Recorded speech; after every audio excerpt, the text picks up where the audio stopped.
ಗುರುವ ಕಂಡೆ, ಲಿಂಗವ ಕಂಡೆ, ಜಂಗಮವ ಕಂಡೆ, ಪ್ರಸಾದವ ಕಂಡೆ, ಇಂತಿ ಚತುರ್ವಿಧ ಸಂಪನ್ನನಾದೆ ಕೂಡಲ ಸಂಗಮ ದೇವ ಎಂಬ ಬಸವಣ್ಣನವರ ವಾಣಿಯನ್ನು ಸ್ಮರಿಸ್ಕೊಳ್ತಾ ಇದುವರೆಗೆ ಸುಮಾರು 3/4 ಗಂಟೆಗಿಂತ ಹೆಚ್ಚು ಕಾಲ ಮಹಾತ್ಮ ಗುರುಮಲ್ಲೇಶ್ವರರ ಕಾಯಕ ಮತ್ತು ದಾಸೋಹ ಸಿದ್ಧಾಂತದ ಬಗ್ಗೆ ಮತ್ತು ಅವರ ಜೀವನದಲ್ಲಿ ಗತಿಸಿದಂಥ ಅನೇಕ ಪವಾಡ ಸದೃಶ ಘಟನೆಗಳನ್ನು ಎಳೆಯಾಗಿ ಬಿಟ್ಟಿದ್ದಾರೆ. ಮತ್ತು ಜೊತೆಗೆ ಈ ಮಠದ ನಿರ್ಮಾಪಕರಾದಂತಹ ಮಹಾದೇವ ಪ್ರಸಾದ್ ಅವರ ಬಗ್ಗೆ ಕೂಡ ಅಭಿಮಾನಪೂರ್ವಕವಾದ ಮಾತುಗಳನ್ನಾಡಿ ಈ ಬಂದು ಉಪನ್ಯಾಸವನ್ನು ನಡೆಸಿಕೊಟ್ಟಿರ್ತಕ್ಕಂಥ ಅರ್ಥಶಾಸ್ತ್ರ ನಿವೃತ್ತ ಉಪನ್ಯಾಸಕರಾದಂಥ ಪ್ರೊಫೆಸರ್ DS ಸದಾಶಿವಮೂರ್ತಿ ಅವರಿಗೆ ಗ್ರಾಮದ ಪರವಾಗಿ ಭಕ್ತ ಮಂಡಳಿಯವರ ಪರವಾಗಿ ಹೃತ್ಪೂರ್ವಕವಾದಂಥ ಒಂದು ಧನ್ಯವಾದಗಳನ್ನು ಸಲ್ಲಿಸ್ತಾ ಇದ್ದೀನಿ. ಅವ್ರಿಗೆ ಈಗ ಗ್ರಾಮಸ್ಥರ ಪರವಾಗಿ ಗೌರವ ಸಮರ್ಪಣೆ ಶ್ರೀಯುತ ಯುವಕ ಮಿತ್ರರಾದ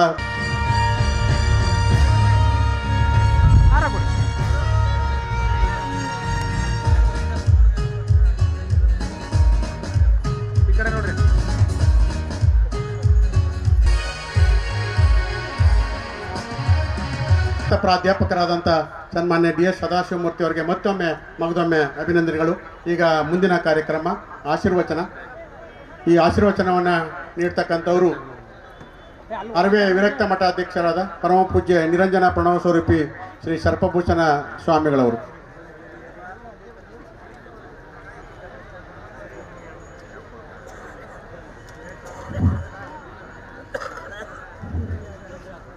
ಅವಾಚ್ಯಾತ್ಮ ಸ್ವರೂಪಾಯ ಶಿವಭಾವ ಪ್ರದಾಯಣೆ ನಮ್ಮ ಸದ್ಗುರು ನಾಥ ಷಡ್ಸ್ಥಲ ಬ್ರಹ್ಮಮೂರ್ತಿಯೇ. ಗುಂಡ್ಲುಪೇಟೆ ತಾಲೂಕಿನ ಚೌಡಳ್ಳಿ ಗ್ರಾಮದಲ್ಲಿ ಶ್ರೀ ಗುರುಮಲ್ಲೇಶ್ವರ ದಾಸೋಹ ಮಠದ ನೂತನ ಕಟ್ಟಡದ ಉದ್ಘಾಟನಾ ಸಮಾರಂಭ ಹಾಗೂ ಈ ಧಾರ್ಮಿಕ ಸಮಾರಂಭದ ದಿವ್ಯ ಸಾನ್ನಿಧ್ಯವನ್ನು ವಹಿಸಲಿ ಇನ್ನೇನು ಕೆಲವೇ ಹೊತ್ತಿನಲ್ಲಿ ಆಗಮಿಸಲಿರುವ ಪರಮ ಪೂಜ್ಯ ಜಗದ್ಗುರು ಶಿವರಾತ್ರಿ ದೇಶಿಕೇಂದ್ರ ಮಹಾಸ್ವಾಮಿಗಳಲ್ಲಿ ಭಕ್ತಿಪೂರ್ವಕ ಪ್ರಣಾಮವನ್ನು ಸಲ್ಲಿಸುತ್ತಾ ಈ ಸಭೆಯ ದಿವ್ಯ ಸಮ್ಮುಖವನ್ನು ವಹಿಸಿರುವಂತಹ ಪರಮ ಪೂಜ್ಯರು ಆದಂಥ ಸಿದ್ಧಗಂಗಾ ಮಠದ ಕಿರಿಯ ಶ್ರೀಗಳು ಆದಂಥ ನಿರಂಜನ ಪ್ರಣವ ಸ್ವರೂಪಿಗಳು ಆದಂಥ ಶಿವಸಿದ್ದೇಶ್ವರ ಮಹಾಸ್ವಾಮಿಗಳಲ್ಲಿ ಭಕ್ತಿಪೂರ್ವಕ ಪ್ರಣಾಮವನ್ನು ಸಲ್ಲಿಸುತ್ತಾ ಈ ಸಮಾರಂಭದ ಅಧ್ಯಕ್ಷತೆಯನ್ನು ವಹಿಸಿರುವಂಥ ದೇವನೂರಿನ ಗುರುಮಲ್ಲೇಶ್ವರ ಮಹಾಸಂಸ್ಥಾನದ ಮಠದ ಅಧ್ಯಕ್ಷರು ಆದಂಥ ಶ್ರೀ ಮಹಾಂತ ಸ್ವಾಮಿಗಳಲ್ಲಿ ಭಕ್ತಿಪೂರ್ವಕ ಪ್ರಣಾಮವನ್ನು ಸಲ್ಲಿಸುತ್ತಾ ಈ ಕಾರ್ಯಕ್ರಮದಲ್ಲಿ ಆಸೀನರಾಗಿರುವಂಥ ವೇದಿಕೆ ಮೇಲೆ ವಿರಾಜಮಾನರಾಗಿ ಕುಳಿತಿರುವಂಥ ಎಲ್ಲ ಪರಮ ಪೂಜ್ಯರಲ್ಲಿ, ಈ ಕಾರ್ಯಕ್ರಮದಲ್ಲಿ ಉಪಸ್ಥಿತರಿರುವಂಥ ಈ ಕ್ಷೇತ್ರದ ಮಾಜಿ ಶಾಸಕರಾದಂಥ ಚೌಡಳ್ಳಿ ಗ್ರಾಮದವರೇ ಆದಂಥ CS ನಿರಂಜನ್ ಕುಮಾರ್ ಅವರ, ಗ್ರಾಮದ ಹಿರಿಯರು ಆದಂಥ CS ರಾಜೇಂದ್ರ ಪ್ರಸಾದ್ ರವರ, ಗುರುಮಲ್ಲೇಶ್ವರರ ಮಠದ ಬಗ್ಗೆ, ಗುರುಮಲ್ಲೇಶ್ವರರ ಬಗ್ಗೆ ಮಾಡಿದಂಥ ಪವಾಡಗಳ ಬಗ್ಗೆ ಹಲವಾರು ಮಾತುಗಳನ್ನಾಡಿದಂಥ ವಿಶ್ರಾಂತ ಪ್ರಾಧ್ಯಾಪಕರಾದಂಥ ಪ್ರೊಫೆಸರ್ DS ಸದಾಶಿವಮೂರ್ತಿರವರೇ, ಹಾಗೆ ಇನ್ನೋರ್ವರಾದಂಥ ನಿಕಟಪೂರ್ವ ಅಧ್ಯಕ್ಷರು, ಕನ್ನಡ ಪುಸ್ತಕ ಪ್ರಾಧಿಕಾರದ ಅಧ್ಯಕ್ಷರು ಆಗಿದಂಥ ಡಾಕ್ಟರ್ MN ನಂದೀಶ್ ಅಂಚೇರವರೇ, ವೇದಿಕೆ ಮೇಲೆ ಕುಳಿತಿರುವಂಥ ಎಲ್ಲ ಜಂಗಮ ಮೂರ್ತಿಗಳೇ, ಈ ಕಾರ್ಯಕ್ರಮದಲ್ಲಿ ಭಾಗವಹಿಸಿರುವಂಥ ಎಲ್ಲ ಶರಣ ಬಂಧುಗಳೇ, ತಾಯಂದರೆ, ಸಮಯ 12 ಗಂಟೆ ಆಗಿದೆ. ಇಬ್ಬರು ಪೂಜ್ಯರಿದ್ದಾರೆ, ದೇವನೂರಿನ ಪೂಜ್ಯರಿದ್ದಾರೆ, ನಂದೀಶ್ ಅಂಚೆ ಇದ್ದಾರೆ. ಮಾತನಾಡಲಿಕ್ಕೆ ಸಮಯ ಸಿಕ್ಕರೆ ವೇದಿಕೆ ಮೇಲಿನ ಪೂಜ್ಯರು ಮಾತನಾಡಲಿದ್ದಾರೆ. ನಾನಾದರೂ ಹೆಚ್ಚು ಮಾತನಾಡದೆ ತಮ್ಮೆಲ್ಲರಿಗೂ ಗೊತ್ತು, ದೇವನೂರಿನ ಮಠ ಅಂತಂದ್ರೆ ಮೈಸೂರು ಮತ್ತು ಚಾಮರಾಜನಗರ ಜಿಲ್ಲೆಯಲ್ಲಿ ಒಂದು ವಿಶೇಷವಾದ ಸ್ಥಾನವನ್ನು ಪಡೆದಿರುವಂಥದ್ದು. ಶ್ರೀಮಠ ದಾಸೋಹ ಕಾಯಕದಿಂದ ತನ್ನನ್ನು ಗುರುತಿಸ್ಕೊಂಡಿದ್ದು. ಅವತ್ತು ಗುರುಮಲ್ಲೇಶ್ವರರು ಹಾಕಿಕೊಟ್ಟ ಒಂದು ಬುನಾದಿ ಇವತ್ತು ಮೈಸೂರು ಮತ್ತು ಚಾಮರಾಜನಗರ ಜಿಲ್ಲೆಯಲ್ಲಿ ಹಲವಾರು ಶಾಖಾ ಮಠಗಳನ್ನು ಹೊಂದಿ ಬಂದಂಥ ಭಕ್ತರಿಗೆ ದಾಸೋಹ ಮತ್ತು ಧಾರ್ಮಿಕ ಪ್ರವೃತ್ತಿಯನ್ನು ಬೆಳೆಸುವಂಥದ್ದನ್ನು ನಡೆಸ್ಕೊಂಡು ಬಂದಿದೆ. ಇವತ್ತು ಚೌಡಳ್ಳಿ ಗ್ರಾಮ ಒಂದು ವಿಶೇಷವಾದ ಒಂದು ಸ್ಥಾನವನ್ನು ಪಡೆದಿದೆ. ಇವನ್ಯಾರವ ಎಂದೆನಿಸಯ್ಯ, ಇವ ನಮ್ಮವ ಎಂದೆನಿಸಯ್ಯ, ಕೂಡಲ ಸಂಗನ ಮಗನ ಮಗನೆಂದಿಸಯ್ಯ ಅಂತಂದ್ರೆ ತಮ್ಮೆಲ್ಲರೂ ಗೊತ್ತಿರ್ಬೋದು, ಆಶ್ಚರ್ಯ ಆಗ್ಬೋದು. ಎತ್ತಣ ಮಾಮರ ಎತ್ತಣ ಕೋಗಿಲೆ ಎತ್ತನಿಂದೆತ್ತ ಸಂಬಂಧವಯ್ಯ ಅಂತ ಪ್ರಾಸ್ತಾವಿಕವಾಗಿ ಮಾತನಾಡಿದಂಥ ನಿರಂಜನ್ ಕುಮಾರ್ ಹೇಳಿದ್ರು ಮಹಾದೇವ ಪ್ರಸಾದ್ ಬಗ್ಗೆ. ನಿಜ ಹೇಳಬೇಕು ಅಂದ್ರೆ ಮಹಾದೇವ ಪ್ರಸಾದ್ ಯಾರು ಅಂತ ನನ್ಗೆ ಇನ್ನೂ ಗೊತ್ತೇ ಇಲ್ಲ. ಕಟ್ಟಡವನ್ನು ಕಟ್ಟಿದರೆ ಗ್ರಾಮದವರು ಬಂದು ಭಿನ್ನಾಹ ಮಾಡಿದ್ರು. ಅವ್ರ ಮನೆಯವರು ಗೇಟಿನ ಬಾಗಿಲ ಹತ್ರ ನಿಂತಿದ್ರು. ನಮಸ್ಕಾರ ಮಾಡಿದಾಗ ಯಾರು ತಾಯಿ ಅಂತ ಕೇಳಿದಾಗ ಪ್ರಸಾದ್ ಅವರ ಮನೆಯವರು ಅಂತ ಹೇಳಿದ್ರು. ಜೊತೆಲಿ ಒಬ್ಬ ಮಗ ಇದ್ದ. ಇದುವರೆಗೂ ಮಹಾದೇವ ಪ್ರಸಾದ್ ಯಾರಂತ ನನಗೆ ಗೊತ್ತೇ ಇಲ್ಲ ಇನ್ನೂ. ಇರಲಿ, ತಮ್ಮೆಲ್ಲರೂ ಗೊತ್ತು, ನಾವೇನಾದರೂ ಒಂದು ಕೆಲಸವನ್ನ ಏನಾದರೂ ಒಂದು ಕೊಡುಗೆಯನ್ನು ಕೊಟ್ಟಾಗ ನಾವೇನಾದ್ರು ನಿರೀಕ್ಷೆ ಮಾಡ್ತೀವಿ. ಇಲ್ಲ ನಾವು ಅವ್ರ ಹೆಸರು ಹೇಳಬೇಕು, ಇಲ್ಲ ಅವ್ರ ಹೆಸರನ್ನ ಬರೆಸಬೇಕು ಅಂತ. ಇವತ್ತು ಗ್ರಾಮಕ್ಕೆ ಒಂದು ಮಠವನ್ನು ಕಟ್ಟಿಸಿ ಇಂದ ಒಂದು ಅದ್ಭುತವಾದ ಸಮಾರಂಭವನ್ನು ಮಾಡಿದಂಥ ಸಂದರ್ಭದಲ್ಲಿ ಅವರು ವೇದಿಕೆಯಲ್ಲೂ ಕಾಣಲಿಲ್ಲ. ನಿಮ್ಮ ಹುಡುಗರು ಇದ್ದಾರೆ ಅಂತ ನನಗೂ ಗೊತ್ತಿಲ್ಲ. ಮಾಡುವ ಮನಸ್ಸಿದ್ರೆ, ಒಂದು ಸಂಕಲ್ಪವನ್ನಿದ್ರೆ ಇದು ಸಾಧ್ಯ ಅಂತ ತಮ್ಮೆಲ್ಲರೂ ಗೊತ್ತಿರಲಿ ಅನ್ನೋ ಒಂದು ಮಾತು. ಪ್ರತಿಯೊಂದು ಗ್ರಾಮದಲ್ಲಿ ಅವತ್ತು ಭಿಕ್ಷದ ಮಠಗಳು ಯಾಕೆ ಸ್ಥಾಪನೆ ಆಗುತ್ತೆ ಅಂತಂದ್ರೆ ಊರಿಂದ ಊರಿಗೆ ಹೋಗೋದಕ್ಕೆ ವಾಹನದ ಸೌಲಭ್ಯಗಳಿರಲಿಲ್ಲ. ಹಸಿದವರಿಗೆ ಅನ್ನ ಕೊಡುವಂಥದ್ದು ಅವತ್ತಿನ ಪದ್ಧತಿ ಕಡಿಮೆ ಇತ್ತು. ಯಾಕಂದ್ರೆ ಯಾವ ಒಬ್ಬ ಭಕ್ತ ಯಾರ ಮನೆಗೆ ಹೋಗ್ಬೇಕಾದ್ರೂ ಪರಿಚಯ ಇರಬೇಕಾಗ್ತಿತ್ತು. ಪರಿಚಯ ಕಡಿಮೆ ಇದ್ದಾಗ ಆ ಭಕ್ತ ಎಲ್ಲಿಗೆ ಹೋಗ್ಬೇಕು ಅನ್ನೋದೊಂದು ಪ್ರಶ್ನೆ. ಗುರುಮಲ್ಲೇಶ್ವರರು ಇದನ್ನೆಲ್ಲ ಅರಿತು ಅವತ್ತು ಪ್ರಾರಂಭ ಮಾಡಿದ್ರು. ದಾಸೋಹ ಮಠದ ಒಂದು ಪರಿಕಲ್ಪನೆಯನ್ನ ಮಾಡಿದ್ರು. ಸದಾಶಿವಮೂರ್ತಿ ಅವರು ಹೇಳಿದಾಗ ಇವತ್ತಿನ ದಿನ ಹಲವಾರು ಮಠಗಳಲ್ಲಿ ಭಿಕ್ಷುಶ್ರೀಗಳು ಇರಬಹುದು, ಇಲ್ಲದೂ ಇರಬಹುದು. ಆದರೆ ಮಠ ಅನ್ನೋದು ಒಂದು ಧಾರ್ಮಿಕ ಕೇಂದ್ರ ಅನ್ನೋದು ಎಲ್ಲರೂ ಗೊತ್ತಿರುವಂಥದ್ದು. ಈಗ ತಾನೇ ಆಗಮಿಸಿರುವಂಥ ಈ ಸಮಾರಂಭದ ಜ್ಯೋತಿಯನ್ನ ಬೆಳಗಿಸ್ಬೇಕಾಗಿ ತಡವಾಗಿ ಬಂದಂಥ ನಿರಂಜನ ಪ್ರಣವ ಸ್ವರೂಪಗಳಿಂದ ಶಿವಲಿಂಗೇಂದ್ರ ಮಹಾಸ್ವಾಮಿಗಳಲ್ಲಿ ಭಕ್ತಿಪೂರ್ವಕ ಸ್ವಾಗತವನ್ನು ಕೋರ್ತಾ, ಹಾಗೆ ಇಂಥ ಒಂದು ಕಾರ್ಯಕ್ರಮದಲ್ಲಿ ನಾವೆಲ್ಲ ಭಾಗವಹಿಸೋದು ನಮ್ಮೆಲ್ಲ ಪುಣ್ಯ ಅಂತ ಅನ್ಕೋಬೇಕು. ಮೈಸೂರು ಚಾಮರಾಜನಗರ ಅಂತಂದ್ರೆ ಒಂದು ಮಠಗಳ ಬೀಡು ಅಂತ ನಾವು ತಿಳ್ಕೊಳ್ಬೇಕು. ಎಲ್ಲ ಮಠಗಳಿದೆ. ಎಲ್ಲ ಮಠಗಳು ಇವತ್ತು ಮೈಸೂರು ಚಾಮರಾಜನಗರ ಭಾಗದಲ್ಲಿ ಇವತ್ತು ಭಿಕ್ಷದ ದಾಸೋಹಗಳ ಮಠಗಳೇ ಬಿಟ್ಟು 105 ಮಠಗಳಿದೆ. ತಮ್ಮೆಲ್ಲರೂ ಗೊತ್ತಿರುವ ಹಾಗೆ ದಾಸೋಹಗಳ ಮಠಗಳನ್ನು ಸೇರಿದ್ರೆ ಸುಮಾರು 300ಕ್ಕೂ ಹೆಚ್ಚು ಮಠಗಳನ್ನು ನಾವು ಇವತ್ತು ಮೈಸೂರು ಚಾಮರಾಜನಗರ ಭಾಗದಲ್ಲಿ, ಅಂದರೆ ಇಡೀ ರಾಜ್ಯದಲ್ಲಿ ಎಲ್ಲೂ ಕಾಣದಂಥ ಮಠಗಳನ್ನು ನೋಡಿದ್ರೆ ಮೈಸೂರು ಚಾಮರಾಜನಗರ ಅನ್ನೋದು ಒಂದು ಹೆಮ್ಮೆಯ ಸಂಕೇತ ಅಂತ ನಾವು ಭಾವಿಸ್ಕೊಳ್ಬೇಕಾಗ್ತದೆ. ಸಾಕಷ್ಟು ಜನ ಈ ಭಾಗದಲ್ಲಿ ಜಂಗಮರಿದ್ದಾರೆ. ಇಲ್ಲಿರುವಷ್ಟು ಮೈಸೂರು ಚಾಮರಾಜನಗರ ಇರುವಷ್ಟು ಜಂಗಮರಿ ಎಲ್ಲೂ ಇಲ್ಲ. ತಾವು ನೋಡ್ಬೋದು, ಹೋದಾಗ ಹೊರಗಡೆ ಹೋದಂಥ ಕಾರ್ಯಕ್ರಮದಲ್ಲಿ ಎಲ್ಲೋ ಒಂದು ಕಡೆ ಧಾರ್ಮಿಕ ಜಾಗೃತಿಯನ್ನ ಯಾರೇ ಬಂದರೂ ಸಹ ಮೈಸೂರು ಚಾಮರಾಜನಗರದ ಕಡೆ ಹೋದಾಗ ಮಠಗಳಿಗೆ ವಿಶೇಷ ಸ್ಥಾನವನ್ನು ಕೊಡೋರು ಯಾರು ಅಂದರೆ ಭಕ್ತರು. ಆ ಭಕ್ತರಿಗೆ ಹೆಚ್ಚು ಪ್ರಾಧಾನ್ಯತೆಯನ್ನು ಕೊಡೋದು ಇವತ್ತು ನಾನು ಹೇಳುವ ಮಾತಲ್ಲ. ಇವತ್ತು ಯಾವುದೇ ಜಿಲ್ಲೆಗೆ ಹೋದರೂ ಸಹ ಇವತ್ತು ಚಾಮರಾಜನಗರ ಅಂದರೆ ನಿಮ್ಮ ಮಠಗಳನ್ನು ಭಾಳ ಕಂಡ್ರೆ ವಿಶೇಷವಾಗಿ ಭಕ್ತರು ವಿಶೇಷವಾಗಿ ಒಂದು ಸ್ಥಾನವನ್ನು ಕೊಟ್ಟಿದ್ದಾರೆ ಅಂತಂದರೆ ಅದು ಭಕ್ತರಿಗೆ ಸಲ್ಲುವಂಥದ್ದು.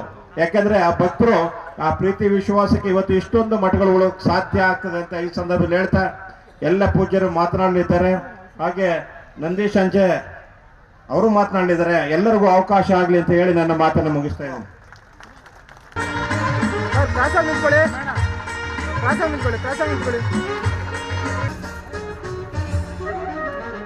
ನೋಡಿ ಆಗಮಿಸಿ ತಮ್ಮ ದರ್ಶನ ಆಶೀರ್ವಾದಗಳನ್ನು ದಯಪಾಲಿಸಲಿರುವ ನನ್ನ ಪಾಲಿನ ಆರಾಧ್ಯರಾದ ಪರಮಪೂಜ್ಯ ಶ್ರೀ ಶಿವರಾತ್ರಿ ದೇಶಿಕೇಂದ್ರ ಮಹಾಸ್ವಾಮಿಗಳವರನ್ನು ಮನಸ್ಸಿನಲ್ಲಿ ನೆನೆತಾ ಅವರ ಚರಣಾರವಿಂದಗಳಿಗೆ ನನ್ನ ಹೃತ್ಕಮಲದ ನಮಸ್ಕಾರಗಳನ್ನು ಅರ್ಪಿಸ್ತೇನೆ. ವೇದಿಕೆ ಮೇಲೆ ವಿರಾಜಮಾನರಾಗಿರುವ ಚೌಡಳ್ಳಿಯಲ್ಲಿ ದಾಸೋಹ ಭವನವನ್ನು ಉದ್ಘಾಟಿಸಿದ ಸಿದ್ಧಗಂಗೆಯ ಕಿರಿಯ ಶ್ರೀಗಳವರಲ್ಲಿ, ದೇವನೂರು ಮಠದ ಹಿರಿಯ ಶ್ರೀಗಳವರಲ್ಲಿ, ವೇದಿಕೆ ಮೇಲಿರುವ ಎಲ್ಲ ಹರಗುರು ಚರಮೂರ್ತಿಗಳಲ್ಲಿ ನನ್ನ ಭಕ್ತಿಪೂರ್ವಕವಾದ ಪ್ರಣಾಮಗಳು. ನಾನು ನನ್ನ ಮಾತುಗಳನ್ನು ಆರಂಭಿಸುವುದಕ್ಕೆ ಪೂರ್ವದಲ್ಲಿ ಒಂದು 2-3 ಸಂಗತಿಗಳನ್ನು ತಮ್ಮ ಜೊತೆ ಹಂಚಿಕೊಳ್ತೇನೆ. ಮೊದಲನೇದು, ನನ್ನ ಉಪನ್ಯಾಸದ ಭಾರವನ್ನು ಕಡಿಮೆ ಮಾಡಿದ ನನ್ನ ಗುರುಗಳಾದ ಸದಾಶಿವಮೂರ್ತಿ ಸರ್ ಅವರಿಗೆ ಒಂದು ಹೃತ್ಪೂರ್ವಕವಾದ ವಂದನೆಗಳನ್ನು ತಿಳಿಸ್ತೇನೆ. ಎರಡನೇದು, ನಾನು ಒಂದು 20 ವರ್ಷಗಳಿಂದ ಉಪನ್ಯಾಸಕ ವೃತ್ತಿಯಲ್ಲಿದ್ದೇನೆ. ಅದರಲ್ಲಿ 10 ವರ್ಷಗಳ ಕಾಲ ನಾನು ಗುಡ್ಲುಪೇಟೆನಲ್ಲೇ ಕಳೆದಿದ್ದೇನೆ. ನನ್ನ 20 ವರ್ಷಗಳಲ್ಲಿ ಅತ್ಯಂತ ಪ್ರಿಯವಾದ ನನ್ನ ಬೋಧನಾವಧಿ ಯಾವುದು ಅಂದರೆ ನಾನು ಗುಂಡ್ಲುಪೇಟೆಯಲ್ಲಿ ಪಾಠ ಮಾಡಿದ 10 ವರ್ಷಗಳೇ. ನನಗಿವತ್ತು ಗುಂಡ್ಲುಪೇಟೆಯ ವಿದ್ಯಾರ್ಥಿಗಳನ್ನು ನೆನೆಸ್ಕೊಂಡಾಗಲೆಲ್ಲ ನಾನು ಅತ್ಯಂತ ಮನಸ್ಸಿನಲ್ಲಿ ಸಂತೋಷ ಪಡ್ತೇನೆ. ಯಾಕೆಂದರೆ ಅಂಥ ಒಬಿಡಿಯೆಂಟ್ ಸ್ಟೂಡೆಂಟ್ಸನ್ನು ನಾನು ನನ್ನ 20 ವರ್ಷ ಸರ್ವಿಸ್ನಲ್ಲಿ ಇನ್ನು 10 ವರ್ಷದಲ್ಲಿ ನೋಡಿಲ್ಲ. ನಾನು ಇನ್ನು 10 ವರ್ಷ ಸರ್ವಿಸ್ನ ನಾನು ಮೈಸೂರಿನಲ್ಲೇ ಮಾಡಿದ್ದೇನೆ. ಅದು ಎರಡನೇದು. ಮೂರನೇದು, ಮಾತನಾಡ್ತಾ ನಮ್ಮ ಹರವೆ ಮಠದ ಶ್ರೀಗಳು ಹೇಳ್ತಾ ಇದ್ದರು, ಮೈಸೂರು ಚಾಮರಾಜನಗರ ಜಿಲ್ಲೆಯಲ್ಲಿ ಅತ್ಯಂತ ಹೆಚ್ಚು ಮಠಗಳಿವೆ ಹಾಗೆ ಅಂತ. ನಾನೊಂದು ಸಣ್ಣ ಕ್ಲಾರಿಫಿಕೇಶನ್ಸ್, ಅದು ನನ್ನ ಗುರುಗಳು ಮಾತನಾಡುತ್ತಾ 3000ಕ್ಕೂ ಹೆಚ್ಚು ಮಠಗಳಿವೆ ಕರ್ನಾಟಕದಲ್ಲಿ ಅಂತ. ನಾರಾಯಣಪುರ, ಚಂದ್ರಶೇಖರ್ ನಾರಾಯಣಪುರ ಅವರು ಒಂದು ಕರ್ನಾಟಕದಲ್ಲಿ ವೀರಶೈವ ಮಠಗಳು ಅಂತ ಒಂದು ಅಭೂತಪೂರ್ವವಾದ ಪುಸ್ತಕ ಬರೆದಿದ್ದಾರೆ. ಅದರ ಪ್ರಕಾರ ಕರ್ನಾಟಕದಲ್ಲಿ 5600ಕ್ಕೂ ಹೆಚ್ಚು ಮಠಗಳಿವೆ. ಅಷ್ಟೊಂದು ಬಹುಸಂಖ್ಯಾತವಾದ ಒಂದೇ ಮತಕ್ಕೆ, ಒಂದೇ ಧರ್ಮಕ್ಕೆ ಅನುಗುಣವಾದ ಮಠಗಳು ಇಡೀ ಭಾರತದಾದ್ಯಂತ ಎಲ್ಲಿಯೂ ಇಲ್ಲ ಅನ್ನೋದು ಅತ್ಯಂತ ವಿಶೇಷ. ಅದರಲ್ಲೂ ಮುಖ್ಯವಾಗಿ ನಾನು ಯಾವಾಗಲೂ ಮಾತನಾಡುವಾಗ ಇನ್ನೊಂದು ಸಣ್ಣ ಸಂಗತಿ, ನಮ್ಮ ಗುರುಗಳು ಇಲ್ಲಿ ವೇದಿಕೆ ಮೇಲೆ ಇಲ್ಲದೆ ಇರೋದರಿಂದ ನನಗೆ ಸ್ವಲ್ಪ ಆರಾಮ ಮತ್ತು ವಿರಾಮ ಎರಡು. ಅವರಿದ್ದರೆ ಹೆಡ್ ಮಾಸ್ಟರ್ ಇದ್ದಂಗೆ. ಅವರಿದ್ದಾಗ ಮಾತನಾಡುವಾಗ ಪ್ರತಿ ಮಾತನ್ನು ಅಳೆದು ತೂಗಿ ಮಾತನಾಡಬೇಕು. ಒಂದು ಮಾತು ಹೆಚ್ಚು ಕಮ್ಮಿ ಆದ್ರೂ ಅದು ಬಸವಣ್ಣನವರ ವಚನದ ಹಾಗೆ, ಭಕ್ತಿಯ ಶುಭಾಶಯವ ನುಡಿವೆ ನುಡಿದಂತೆ ನಡೆವೆ, ಮೇಲೆ ತೂಗುವ ತ್ರಾಸು ಕಟ್ಟಲೆ ನಿಮ್ಮ ಕೈಯಲ್ಲಿ, ಒಂದು ಜವೆ ಕೊರತೆಯಾದರೆ ಎನ್ನ ನದ್ದಿ ನೀನು ಎದ್ದು ಹೋಗ ಕೂಡಲ ಸಂಗಮ ದೇವ ಅನ್ನೋ ಹಾಗೆ ನಮ್ಮ ಪೂಜ್ಯ ಜಗದ್ಗುರುಗಳಿದ್ದರೆ ನಾನು ಪ್ರತಿ ಮಾತನ್ನು ಅಳೆದು ತೂಗಿ ಆಡಬೇಕು. ಆದರೆ ಅವ್ರು ಇಲ್ಲದೆ ಇರೋದ್ರಿಂದ ನಾನು ಒಂದು ಮಾತನ್ನು ಇಲ್ಲಿ ಉಲ್ಲೇಖಿಸ್ಬೋದು. ಯಾಕೆ ನಾನು ಈ ಮಾತನ್ನು ಉಲ್ಲೇಖಿಸ್ತಿದ್ದೀನಿ ಅಂದರೆ, ನಮ್ಮ ಶ್ರೀಮಠದಲ್ಲಿ ಇರುವ ಬಹುತೇಕ ಮಠದ ಆಂತರ್ಯದಲ್ಲಿರುವ ನೌಕರರಲ್ಲಿ ಹೆಚ್ಚು ಜನ ಗುಂಡ್ಲುಪೇಟೆಯವರು.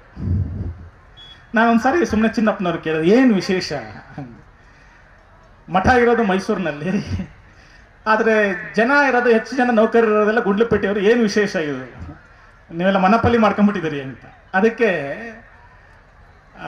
ನಾನು ಕಂಡುಕೊಂಡದ್ದು, ಅವ್ರು ಹೇಳಿದ್ದಲ್ಲ, ನಾನು ಕಂಡುಕೊಂಡದ್ದು. ನಾನು ಯಾಕೆ ಕಂಡುಕೊಂಡೆ ಅಂದರೆ, ಶ್ರೀಮಠದ ಪತ್ರಾಗಾರದಲ್ಲಿರುವ ಸುಮಾರು 1,23,000 ಪತ್ರಗಳನ್ನು ಓದುವಾಗ ನಾನು ಪತ್ತೆ ಹಚ್ಚಿದ್ದೇನೆಂದರೆ, ಗುಂಡ್ಲುಪೇಟೆಯಷ್ಟು ಮಠಮಾನ್ಯಗಳಿಗೆ ಭಕ್ತಿಯಿಂದ ನಡೆದುಕೊಳ್ಳುವ ಜನರನ್ನು ನಾನು ಇದುವರೆಗೆ ಎಲ್ಲಿಯೂ ನೋಡಿಲ್ಲ. ನಾನು ಇದು ನನ್ನನ್ನು ಅತ್ಯಂತ ಪ್ರೀತಿಯಿಂದ ಹೇಳ್ತಿದ್ದೇನೆ. ನಮ್ಮೂರಿನಲ್ಲಿ ನಾನು ಸದಾಶಿವಮೂರ್ತಿ ಸರ್ ಇದ್ದಾರೆ, ಒಂದು ಅಭೂತಪೂರ್ವವಾದ ಒಂದು ದೇವಸ್ಥಾನ ಮಾಡಿದ್ವಿ. ಕಾಡಿ ಬೇಡಿದ್ರು ಇದರಲ್ಲಿ 10ನೇ 1 ಭಾಗದಷ್ಟು ಜನರು ಸಭಾಂಗಣದಲ್ಲಿ ಕುಳಿತಿರಲಿಲ್ಲ. ಇಲ್ಲಿ ಜನ ನೋಡೋದೇ ಒಂದು ಖುಷಿ. ನಾನು ಇನ್ನೂ ಮುಂದುವರೆದು ನಾನು ಪಾಠ ಮಾಡುವಾಗ ನಮ್ಮ ವಿದ್ಯಾರ್ಥಿಗಳಿಗೆ ಹೇಳ್ತಾ ಇದ್ದೆ ಏನಂದ್ರೆ, ಈ ಗುಂಡ್ಲುಪೇಟೆಗೆ ಹೆಣ್ಣು ಕೊಟ್ಟು ಹೆಣ್ಣು ತರಬಾರದು ಅಂತ. ಅವ್ರು ಯಾಕೆ ಅಂತ ಕೇಳಿದ್ರೆ ಅವ್ರಿಗೆ ಏನು ಹೇಳ್ತಿದ್ದೆ ಅಂದರೆ, ಗುಂಡ್ಲುಪೇಟೆನಲ್ಲಿ ನೀವು ಯಾರನ್ನಾದ್ರೂ ಒಬ್ಬರು ಮನೆಯಲ್ಲಿ ಹೋಗಿ ಆಹ್ವಾನಿಸಿದ್ರೆ ಮನಮಂದಿ ಎಲ್ಲ ಮದುವೆಗೆ ಬರ್ತಾರೆ, ನಮ್ಮ ಮನೇಲಿ ಮನಮಂದಿ ಎಲ್ಲ ಹೋಗಿ ಆಹ್ವಾನಿಸಿದ್ರೆ ಮನೆಯವ್ರು ಒಬ್ರು ಬರಲ್ಲ.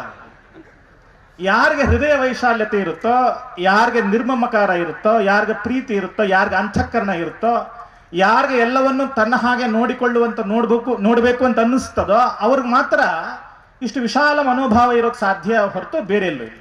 ನಮ್ಮ ಇಡೀ ಮೈಸೂರು ಜಿಲ್ಲೆಯಲ್ಲಿ ಹುಡುಕೊಂಡ್ರು ಇಷ್ಟು ಜನ ಮಠಾಧಿಪತಿಗಳನ್ನ ನೋಡೋಕೆ ಸಾಧ್ಯ ಇಲ್ಲ. ಮೈಸೂರು ತಾಲೂಕಿನಲ್ಲಂತೂ ಬ್ಯಾಟ್ರಿ ಹಾಕೊಂಡು ಹುಡುಕಿದ್ರು ಸಿಗಲ್ಲ.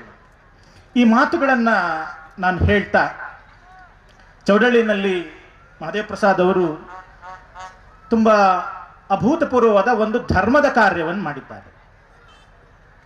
ನಾನು ನನ್ನ ಮಾತುಗಳನ್ನು 2 ಭಾಗವಾಗಿ ವಿಂಗಡಿಸ್ತೇನೆ. ಗುರುಮಲ್ಲೇಶ್ವರ ದಾಸೋಹ ಮಠದ ಬಗ್ಗೆ ಸುದೀರ್ಘವಾದ ಉಪನ್ಯಾಸವನ್ನು ನನ್ನ ಗುರುಗಳು ಕೊಟ್ಟಿದ್ದಾರೆ. ಆದ್ದರಿಂದ ಗುರುಮಲ್ಲೇಶ್ವರರ ಬಗ್ಗೆ ವಿಶೇಷವಾಗಿ ನಾನು ಏನು ಹೇಳಬೇಕಾಗಿಲ್ಲ ಅಂತ ನಾನು ಭಾವಿಸಿದ್ದೇನೆ. ನಾನು ಹೇಳಬೇಕಾಗಿರೋ 2 ಸಂಗತಿಗಳಲ್ಲಿ ಒಂದು,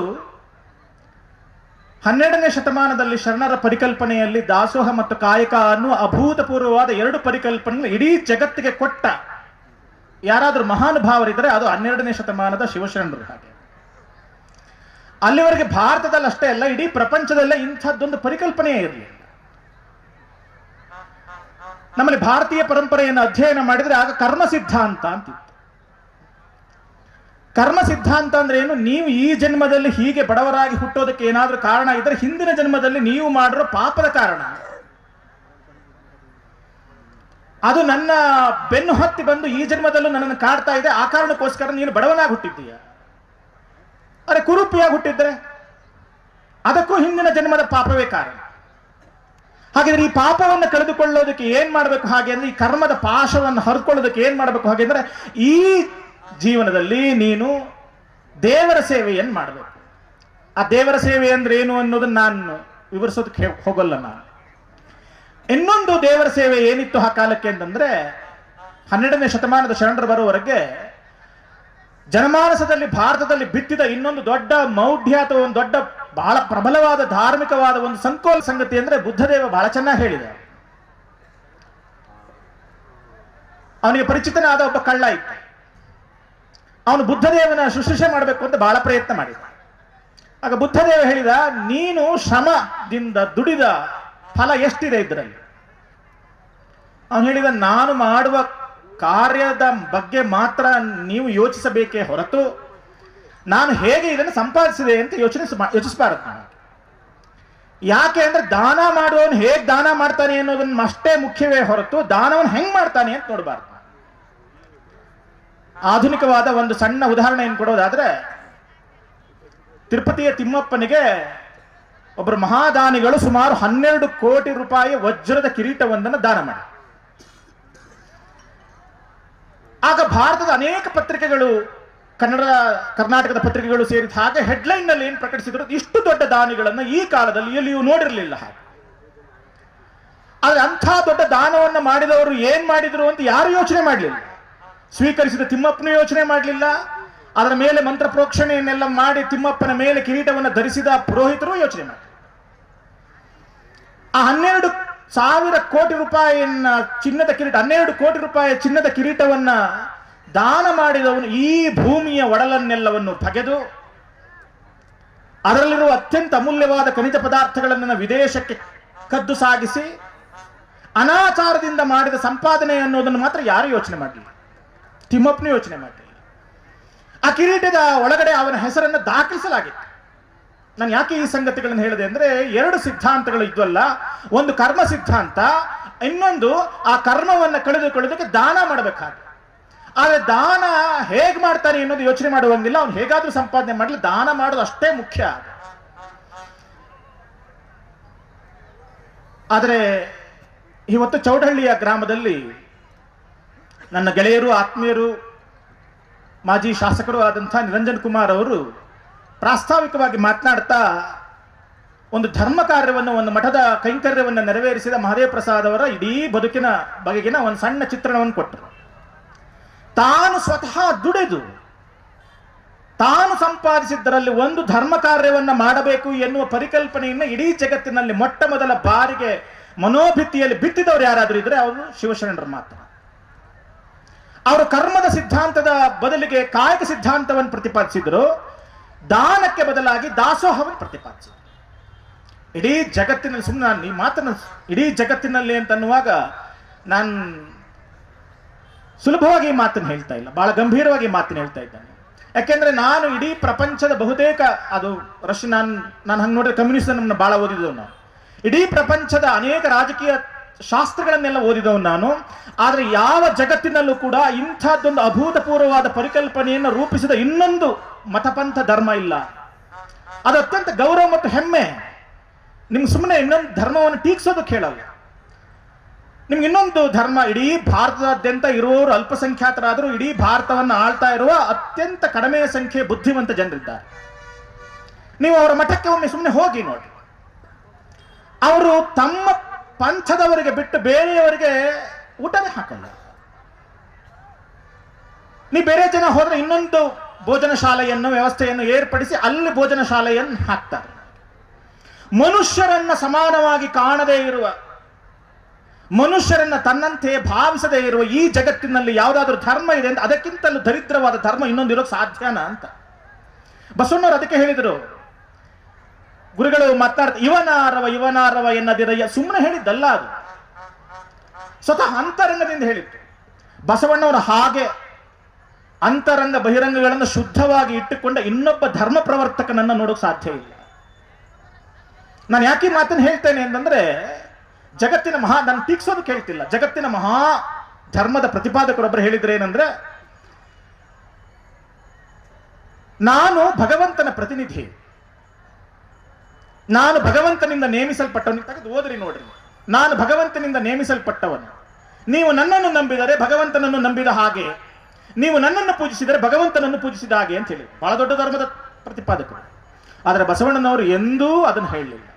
ಯಾಕೆಂದ್ರೆ ನಮ್ಗೆ ಗೊತ್ತಿರಲಿಲ್ಲ, ನಿಮಗೆ ಪ್ರಸಾದಲಿಂಗಿ ಮತ್ತು ಪ್ರಾಣಲಿಂಗಿ ಸ್ಥಳ ಇದೆಯಲ್ಲ, ಪ್ರಾಣಲಿಂಗಿ ಸ್ಥಳ ಮತ್ತು ಐಕ್ಯ ಸ್ಥಳಗಳನ್ನು ಓದಿದರೆ ಅಲ್ಲಮ ಪ್ರಭುದೇವರು ಹೇಳಿದರು, ನಾ ದೇವನಲ್ಲದೆ ನೀ ದೇವನ ಕಾಣ, ನೀ ದೇವನಾದರೆ ಎನ್ನನೇಕೆ ಸಲಹೆ. ನಾನು ಭಗವಂತನ ಚಿದಂಶದ ಒಂದು ರೂಪ, ಒಂದು ಸಾಕ್ಷಾತ್ಕಾರ ಅಂತಾದ್ರೆ, ಭಗವಂತನ ಕಿರಣಗಳಲ್ಲಿ ನಾನು ಒಂದು ಅಂಶ ಅನ್ನೋದಾದ್ರೆ, ನಾನು ಸ್ವತಃ ಭಗವಂತನಾದ್ಮೇಲೆ ಭಗವಂತನನ್ನ ಪ್ರತ್ಯೇಕವಾಗಿ ಪೂಜಿಸುವ ಅಗತ್ಯ ಇದೆಯೇ ಅಂತ. ನಮ್ಮಲ್ಲಿ ಆ ಕಾರಣಕ್ಕೋಸ್ಕರ ಇಷ್ಟಲಿಂಗ, ಭಾವಲಿಂಗ, ಪ್ರಾಣಲಿಂಗ ಅಂತ ಬೇರೆ ಬೇರೆ ಸ್ಥಳಗಳನ್ನು ಮಾಡಿದ್ರು. ನಮ್ಮಲ್ಲಿ ಯಾರಿಗೆ ಭಗವಂತನನ್ನ ಐಕ್ಯ ಸ್ಥಿತಿಯಲ್ಲಿ ನೋಡೋದಕ್ಕೆ ಸಾಧ್ಯ ಇಲ್ವೋ ಅವನಿಗೆ ಕರಸ್ಥಳದಲ್ಲಿ ಲಿಂಗವನ್ನು ಕೊಟ್ಟು ಇದರ ಭಗವಂತನ ಸ್ವರೂಪ ಅಂತ ತಿಳಿ ಎಂದರು. ಅದರ ಅರ್ಥ ಕರಸ್ಥಳದಲ್ಲಿರುವ ಲಿಂಗವನ್ನಷ್ಟೇ ನಂಬಿ ನೆಚ್ಚಿ ಅಲ್ಲೇ ಕೂರಬೇಕು ಅಂತಲ್ಲ. ಅವನಿಗೆ ಏನು ಅರ್ಥ ಆಗಬೇಕು ಹಾಗೆ ಅಂದ್ರೆ, ನಿನ್ನ ಅಂತರಂಗದಲ್ಲಿ ಇದರ ಇನ್ನೊಂದು ಅಂಶ ಇದೆ, ಒಂದು ರೂಪ ಇದೆ, ಭಗವಂತನ ಅಂಶ ಒಂದಿದೆ. ಅದು ಹೇಗಿದೆ ಅಂದ್ರೆ, ನಿನ್ನ ಕೈನಲ್ಲಿರುವ ಕರಸ್ಥಳದಲ್ಲಿರುವ ಲಿಂಗ ಇದೆಯಲ್ಲ, ಇಷ್ಟಲಿಂಗ ಇದೆಯಲ್ಲ, ಹಾಗೆ ಈ ಇಷ್ಟಲಿಂಗ ಹೇಗಾಗಬೇಕು ಅಂದ್ರೆ ಅದು ಭಾವಲಿಂಗ ಆಗಬೇಕು, ನೀವು ಭಾವಿಸ್ಕೊಳ್ಳಿ. ಅದಕ್ಕೆ ಅಲ್ಲಮ ಪ್ರಭುದೇವರ ಇನ್ನೊಂದು ಬಹಳ ಒಳ್ಳೆಯ ಮಾತಿದೆ, ಭಾವಿಸಿ ಕಾಮಿಸಿದೊಡೆ ಅಂತ. ನೀವು ಮನಸ್ಸಿನಲ್ಲಿ ಅಂದ್ಕೊಳ್ಳೋದು, ಭಗವಂತನ ಅಂದ್ಕೊಂಡ್ರೆ ಅವನ ವಿಶಾಲವಾದ ರೂಪ ಗೊತ್ತಾಗತ್ತೆ ನಮಗೆ. ಮೂರನೇದು ಏನು ಹಾಗೆ ಅಂದ್ರೆ ಪ್ರಾಣಲಿಂಗಿ ಆಗೋದು. ಪ್ರಾಣಲಿಂಗಿ ಆಗೋದು ಅಂದ್ರೆ ನನ್ನ ಪ್ರಾಣವೇ ಸ್ವತಃ ಲಿಂಗವಾಗೋದು ಹಾಗೆ. ಅದರಿಂದ ನಮ್ಮಲ್ಲಿ ದೇಹದಿಂದ ಹೊರತಾದ ದೇವಾಲಯವೂ ಇಲ್ಲ. ಬಸವಣ್ಣವರು ಆ ಕಾರಣಕ್ಕೋಸ್ಕರನೇ ಆ ಮಾತು ಹೇಳಿತ್ತು, ಉಳ್ಳವರು ಶಿವಾಲಯವು ಮಾಡುವರು, ಇಲ್ಲದವನು ನಾನೇನ ಮಾಡಲಿ ಬಡವನಯ್ಯ, ಎನ್ನ ಕಾಲೇ ಕಂಬ, ಎನ್ನ ದೇಹವೇ ದೇಗುಲ, ಎನ್ನ ಶಿರವೇ ಹೊನ್ನ ಕಳಶವಯ್ಯ, ಸ್ಥಾವರ ಕಳಿಯುಂಟು ಜಂಗಮ ಕಳಿವಿಲ್ಲ. ಯಾವುದು ಸ್ಥಿರವಾಗಿರುತ್ತದೋ ಅದು ಅಳಿದು ಹೋಗ್ತದೆ, ಯಾವುದು ಸಂಚಾರವಾಗಿರುತ್ತದೋ ಜಂಗಮ ಸ್ವರೂಪವಾಗಿರುತ್ತೋ ಅದು ಎಲ್ಲ ಕಾಲಕ್ಕೂ ಶಾಶ್ವತವಾಗಿರುತ್ತೆ. ಜೀವ ಮಾತ್ರ ಶಾಶ್ವತ, ಜೀವ ಮಾತ್ರ ಎಲ್ಲ ಕಾಲಕ್ಕೂ ಸಂಚಾರದಲ್ಲಿರುತ್ತೆ. ಆ ಕಾರಣಕ್ಕೋಸ್ಕರ ಯಾವುದು ನಿಜವಾಗಿಯೂ ನಿತ್ಯವೂ ಸ್ಪಂದಿಸ್ತದೋ, ಸ್ಥಾವರ ಕಳಿಯುಂಟು ಜಂಗಮ ಕಳಿವಿಲ್ಲ ಅಂತಂದ್ರೆ ಅರ್ಥ ಅದು. ಯಾವುದು ನಿತ್ಯವೂ ಸ್ಪಂದಿಸ್ತದೋ, ನನ್ನ ಗುರುಗಳು ಉಪನ್ಯಾಸ ಮಾಡುವಾಗ ಗುರುಮಲ್ಲೇಶ್ವರ ಅನೇಕ ಪವಾಡಗಳನ್ನು ಹೇಳಿದರು. ಕುಷ್ಠರೋಗಿಯ ಪವಾಡವನ್ನು ಹೇಳಿದ್ರು, ಬೇರೆ ಬೇರೆ ಪವಾಡಗಳನ್ನು ಹೇಳಿದ್ರು. ಯಾವುದು ಸ್ಪಂದಿಸ್ತದೋ, ನಿಜವಾದ ಜಂಗಮನನ್ನ ಯಾಕೆ ಶಿವನ ಸಾಕ್ಷಾತ್ಕಾರ ಅಂತ ಕರೆದ್ರು ಅಂದ್ರೆ, ಜಂಗಮರಲ್ಲಿ ಸಾಕ್ಷಾತ್ ಶಿವನನ್ನು ಯಾಕೆ ಕಾಣಬೇಕು ಹಾಗೆ ಅಂದ್ರೆ, ಯಾರಿಗೆ ಸ್ಪಂದಿಸುವ ಗುಣ ಇದೆಯೋ ಅವರು. ನನ್ನ ಮನಸ್ಸು ಅಂತರಂಗ ಸ್ಪಂದಿಸ್ತದೋ ಅದು ಶಿವ. ಹಾಗೆ ಆದ್ರಿಂದ ಪ್ರಾಣಲಿಂಗಿ ಹಾಗೆ ಅಂತಂದ್ರೆ, ನಾನೇ ಸ್ವತಃ ಭಗವಂತನಾದ ಮೇಲೆ ಪ್ರತ್ಯೇಕವಾದ ಭಗವಂತನನ್ನ ನೋಡಬೇಕಾದ ಅವಶ್ಯಕತೆ ಇಲ್ಲ ಹಾಗೆ ಅಂತ ನಮ್ಮಲ್ಲಿ ಭಾವಿಸಿ. ಆದ್ರಿಂದ ಈ ಶರಣ ತತ್ವದಲ್ಲಿ ಇರುವಂತಹ ಕಾಯಕ ದಾಸೋಹದ ಪರಿಕಲ್ಪನೆ ಇದೆಯಲ್ಲ, ಇದನ್ನ ಅತ್ಯಂತ ಗಂಭೀರವಾಗಿ ಯೋಚನೆ ಮಾಡಬೇಕಾದಂತಹ ಕಾಲ ಇದು ಅಂತ ನಾನು ಭಾವಿಸ್ತೇನೆ. ಕಾಯಕ ಅಂತಂದ್ರೆ ದೇಹವನ್ನ ದಂಡಿಸಿ ದುಡಿಯುವುದು ಮಾತ್ರವಲ್ಲ, ಮನಸ್ಸನ್ನ ಕೂಡ ಆಲೋಚಿಸುವ ಕ್ರಿಯೆ ಅಂತ ಅರ್ಥ. ಆ ಕಾರಣಕ್ಕೋಸ್ಕರ ನಮ್ಮಲ್ಲಿ ಕಾಯಕದಲ್ಲಿ ಅನೇಕ ಪರಿಕಲ್ಪನೆಗಳಿವೆ. ಆದರೆ ಕಾಯಕದಲ್ಲಿ ಕೆಲವು ಪರಿಕಲ್ಪನೆಗಳನ್ನು ಮಾತ್ರ ನಾನು ಇಲ್ಲಿ ನಿವೇದಿಸಿಕೊಳ್ಳೋದಕ್ಕೆ ಇಷ್ಟಪಡ್ತೇನೆ. ಒಂದು, ಕಾಯಕ ಅನ್ನೋದು ಕಡ್ಡಾಯ ಅಂತ. ಕಾಯಕ ಅನ್ನೋದು ಕಡ್ಡಾಯ. ಅದು ನನ್ನ ಗುರುಗಳು ಉಪನ್ಯಾಸ ನೀಡುವಾಗ ಬರಗಾಲ ಬಂದಿದ್ದಾಗ ಗೋಡೆಯನ್ನು ಕಟ್ಟಿ ಗೋಡೆಯನ್ನು ಕೆಡುವಂಥ ಒಂದು ಪ್ರಸಂಗವನ್ನ ಗುರುಮಲ್ಲೇಶ್ವರದನ್ನ ವಿವರಿಸಿದರು. ಕಾಯಕ ಅನ್ನೋದು ಎಲ್ಲರಿಗೂ, ಅದು ಜಂಗಮರಿಗೂ. ಈ ಮಾತು ನೆನ್ಪಿಟ್ಕೊಡ್ರಿ. ಅನೇಕ ಕಾಲದಲ್ಲಿ ನಾನು ಸುಮ್ಮನೆ ಒಂದ್ಸಾರಿ ಕನೇರಿಯ ಮಠದ ಶ್ರೀಗಳರನ್ನ ಬಸವ ಜಯಂತಿಗೆ ಅಂತ ಕರೆದಿದ್ರು. ಅವರು ನಮ್ಮ ಶ್ರೀಮಠದಲ್ಲೇ ಉಳ್ಕೊಂಡಿದ್ರು. ಅವರು ಬೆಳಿಗ್ಗೆ ಎದ್ದು ಪೂಜೆ ಎಲ್ಲ ಮುಗಿಸಿದ್ರು, ಪ್ರಸಾದಕ್ಕೆ ಸಿದ್ಧ ಆಗಿರಲಿಲ್ಲ. ಜಗದ್ಗುರು ಹೇಳಿದ್ರು ಪ್ರಸಾದಕ್ಕೆ ವ್ಯವಸ್ಥೆ ಮಾಡ್ರಿ. ಅವ್ರು ಹೇಳಿದ್ರು ಇಲ್ಲ ನಾವು ಪ್ರಸಾದ ಮಾಡಲ್ಲ. ನಾನು ಕನೇರಿ ಶ್ರೀಗಳವ್ರು ಕೇಳಿದೆ, ಏನಂದ್ರೆ ನೀವು ಇವತ್ತು ಉಪವಾಸ ಇದ್ದೀರಾ ಗೊತ್ತೀನಿ? ಇಲ್ಲ ಉಪವಾಸ ಇರೋ ಪ್ರಸಂಗ ಎಲ್ಲ ನನ್ನ ಹತ್ರ ಇಲ್ಲ, ಆದ್ರೆ ನಾನು ಇವತ್ತಿನ ಕಾಯಕವನ್ನು ಏನೂ ಮಾಡಿಲ್ಲ, ಹಾಗಾಗಿ ನಾನು ಪ್ರಸಾದವನ್ನು ಸ್ವೀಕರಿಸಲ್ಲ. ಇದೊಂದು ಧರ್ಮ ಸಂಕಟ ಆಗುತ್ತೆ. ಸ್ವಾಮಿಗಳಿಗೆ ಕಾಯಕ ಹೇಳೋದು ಹೆಂಗೆ? ನೀವು ನಂಬಲ್ಲ, ಅವ್ರು ಇಡೀ ಶ್ರೀಮಠದ ಕಸ ಗುಡಿಸಿದ ಮೇಲೆ ಹೋಗಿ ದಾಸೋಹ ಮಾಡಿ. ನಿಮ್ಗೆ ಗೊತ್ತಿಲ್ಲ, ಕನೇರಿಯ ಮಠ ನೀವು ಹೋಗಿ ನೋಡಿದ್ರೆ ಬೆಳಗಾವಿಯಿಂದ ಸೊಲ್ಲಾಪುರದ ಹತ್ರ ಇದೆ. ಬಹಳ ದೊಡ್ಡ ವೀರಶೈವ ಮತಪಂಥದ ಬಹಳ ದೊಡ್ಡ ಬೃಹತ್ ಮಠ. ಬೃಹನ್ ಮಠ ಅನ್ನೋದು ಎರಡು ಅರ್ಥದಲ್ಲೂ, ಆರ್ಥಿಕವಾಗಿ ಬಹಳ ದೊಡ್ಡ ಮಠ, ಸಾಮಾಜಿಕವಾಗಿ ಬಹಳ ದೊಡ್ಡ ಮಠ. ಆದ್ರೆ ಆ ಶ್ರೀಗಳು ತಾವು ಶ್ರೀಮಠದ ಕಸವನ್ನ ತೊಡೆದಲ್ಲದೆ ನಾನು ಇವತ್ತಿನ ಏನು ಕಾರ್ಯ ಮಾಡಿಲ್ಲ, ಕಾಯಕ ಮಾಡಿಲ್ಲ, ಆದ್ರಿಂದ ನಾನು ಇವತ್ತು ಏನನ್ನು ಪ್ರಸಾದವನ್ನು ಸ್ವೀಕರಿಸೋಲ್ಲ. ಹಾಗೆ ಒಂದು ಕಾಲಕ್ಕೆ ನೀವು ಯಾವ್ದಾದ್ರು ಮಠಗಳಿಗೆ ನಾನು ಕೇಳ್ಪಟ್ಟಿದ್ದೆ, ನಿನ್ನ ಕಾಲಕ್ಕೆ ಸ್ವಾಮಿಗಳನ್ನ ಹೋಗಿ ಏನ್ ಕೆಲಸ ಮಾಡ್ಬಿಟ್ಟು ಬಂದಿದ್ದೀಯ ನೀನು ಅಂತ ಕೇಳ. ಸ್ವಾಮಿಗಳು ಹಾಗೆ ಉದ್ಯುಕ್ತ ಮಾಡ್ತಾ ಇದ್ರು ಜನ.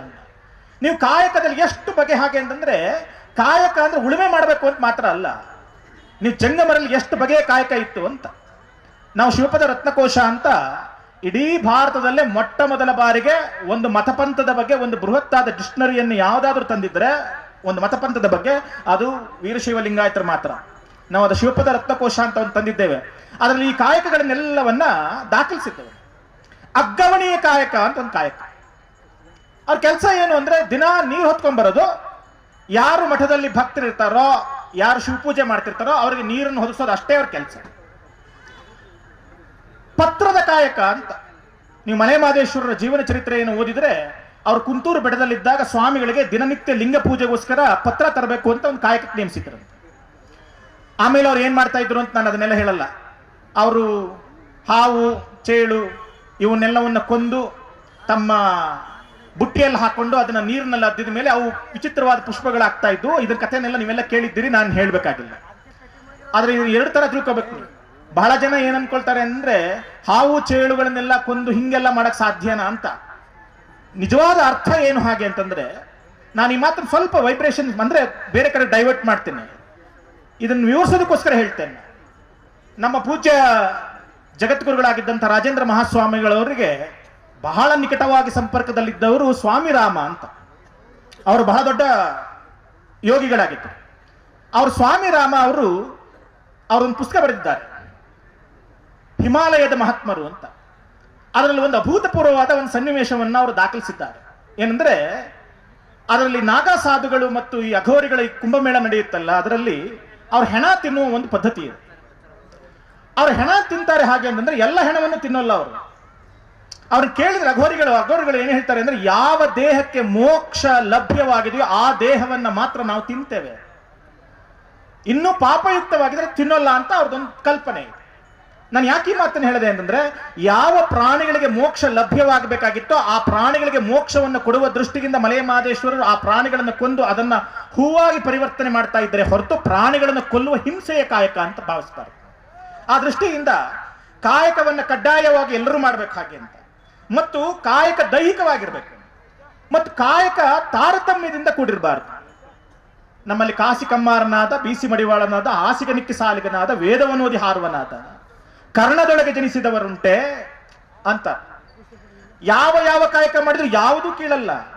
ನೀವು ಶರಣರ ಕಾಲದಲ್ಲಿ ಸುಮ್ಮನೆ ಗಮನಿಸಿದ್ರೆ ನೋಡಿದ್ರೆ 18 ಬಗೆಯ ಕಾಯಕಗಳನ್ನ ಮಾಡುವ ಎಲ್ಲ ಸಮುದಾಯದ ಎಲ್ಲ ಜನರು ಇದ್ದರು. ನುಲಿಯ ಚಂದಯ್ಯ ಇದ್ದ, ಮಾದಾರ ಚೆನ್ನಯ್ಯ ಇದ್ದ, ಎಲ್ಲ ಜನರು ಇದ್ದರು. ಆದ್ರೆ ಕಾಯಕವನ್ನು ಯಾರು ಮಾಡ್ತಾರೆ, ಯಾವುದನ್ನು ಮಾಡ್ತಾರೆ ಅನ್ನೋದ್ರ ಮೇಲೆ ನಮ್ಮ ಡಿಗ್ನಿಟಿ ಎದ್ದು ಹೇಳೋದು. ಅಂದ್ರೆ ಈ ಕಾಲದ ಸುಮ್ಮನೆ ಗಮನಿಸಿ, ನಮ್ಮ ಸುತ್ತಲಿನ ಸಮಾಜ ಹೆಂಗಾಗಿದೆ ಅಂತಂದ್ರೆ, ನೀವು ಡಾಕ್ಟರ್ ಮಾಡಿದ್ರೆ ಬಹಳ ಶ್ರೇಷ್ಠ ಅಂತ, ಇಂಜಿನಿಯರ್ ಮಾಡಿದ್ರೆ ಇನ್ನೂ ಶ್ರೇಷ್ಠ ಅಂತ, ಅದಾದ ಮೇಲೆ ನೀವು ಗೌರ್ಮೆಂಟ್ ಉದ್ಯೋಗಿ ಆದ್ರೆ ಅವನು ಪರವಾಗಿಲ್ಲ ಅಂತ.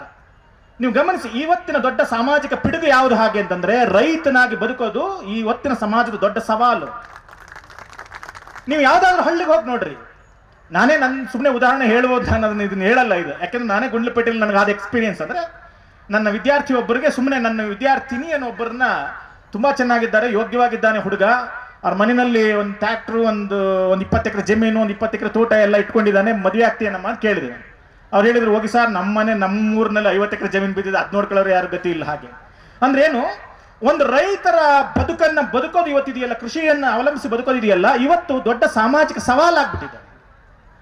ಆದ್ರೆ ಕೃಷಿಯ ಕಾಯಕವನ್ನ ಮಾಡ್ತಾ ಇದ್ದ ಅನೇಕ ಜನ ಶರಣರಿದ್ರಲ್ಲ, ಅದರಿಂದ ಯಾವ ಕಾಯಕವೂ ಕೂಡ ತರತಮದಿಂದ ಇರಬೇಕಾಗಿಲ್ಲ. ಹಾಗೆ ಕಾಯಕ ಅನ್ನೋದು ಒಂದು ಐಚ್ಛಿಕವಾದದ್ದು, ಅದು ನನ್ನ ಇಚ್ಛೆಗೆ ಸಂಬಂಧಪಟ್ಟಿದ್ದು. ನಾನು ಯಾವ ಕಾಯಕವನ್ನು ಬೇಕಾದ್ರೂ ಮಾಡ್ಬೋದು.